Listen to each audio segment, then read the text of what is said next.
Sir, good morning sir. வணக்கம்ப்பா, சொல்லுப்பா. சுகருக்கு ஒரு தீர்வே கிடையாது சார். எல்லாருமே ரொம்ப கஷ்டப்படுறாங்க. அதுக்கு என்னதான் ஒரு வழி, தீர்வு எப்படி வரும்? சுகர் ஒரு நோயே இல்லை கண்ணு, அது ஒரு குறைபாடு. அதை முதல்ல நீங்கள் விளங்கிக்கிடணும்.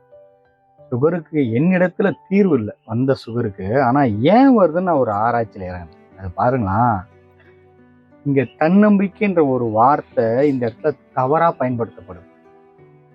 ஏன் அப்படி சொல்கிறேன்னா, இங்கே எல்லாருமே என்ன நினைக்கிறாங்கன்னா, நான் இவ்வளோ ஆக்டிவாக இருக்கேன், நான் இவ்வளோ டெய்லியும் இவ்வளோ ஒர்க் பண்ண போகிறேன் அல்லது ஒர்க் பண்ணிக்கிட்டு இருக்கேன், எனக்கு எப்படி சுகர் வரும்?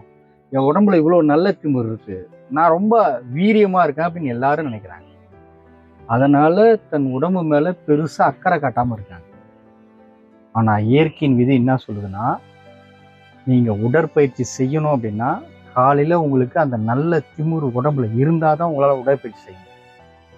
சுகர் உள்ளே வரும்போது இந்த நல்ல திமிரு காணாமல் போயிடும். உங்களால் நடக்கவே முடியாது. அப்புறம் உடற்பயிற்சி செய்யணும்.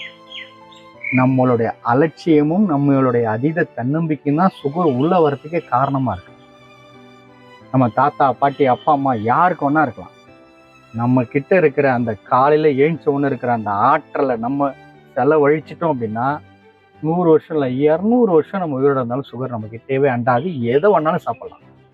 பெருவாரியான மனிதர்களுக்கு இது தெரியாமல் ரொம்ப கஷ்டப்பட்டு உழைச்சி எல்லாத்தையும் சேர்த்து வச்சுட்டு அதை அனுபவிக்க முடியாமல் இடுகாட்டுக்கு போகிற மனிதர்கள் ஏராளமாக இருக்காங்க. முன்கூட்டியே நமக்கெல்லாம் வருமா அப்படின்னு நினைக்கவே கூடாது. நம்ம உடற்பயிற்சி செய்ய வேண்டியது நம்ம கடமைகளில் ஒன்று.